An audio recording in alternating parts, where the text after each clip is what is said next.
On Martin Luther King Day, January of 2014, I was standing in the back of a church in Taunton with the police chief and with the mayor. And we were waiting for the ceremony to begin. And I asked them, what's the biggest issue you have here in Taunton? And they said, it's the overdose epidemic. It is killing people at historic levels in Taunton. And I said, well, what's causing it?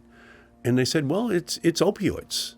It's creating something that is absolutely now out of control. So I told them I'd be back. And 5 weeks later, I brought back Gil Kurlikowski, who was the head of the program for the Obama administration. And I brought in experts from all across the Commonwealth so we could talk about this issue.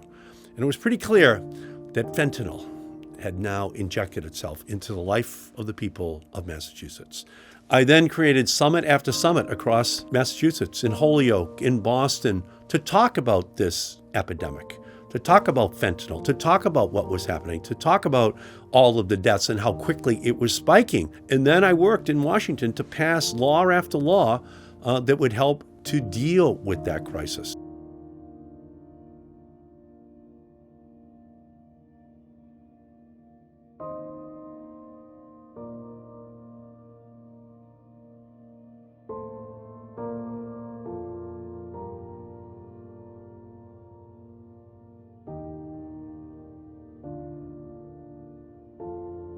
Including a piece of legislation that I did with Marco Rubio to have fentanyl detection devices be created that can be used at our borders, in our postal system, to identify it as it was coming into our country.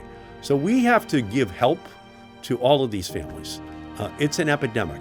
A vision without funding is an hallucination. We have to provide the funding for the recovery programs, for the medication, for the help which families need.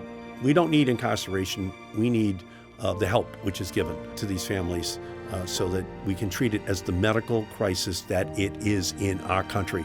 And that is what I have done since January of 2014 in Taunton, Massachusetts. And I've dedicated myself every single day since to giving hope and giving help to families across the Commonwealth.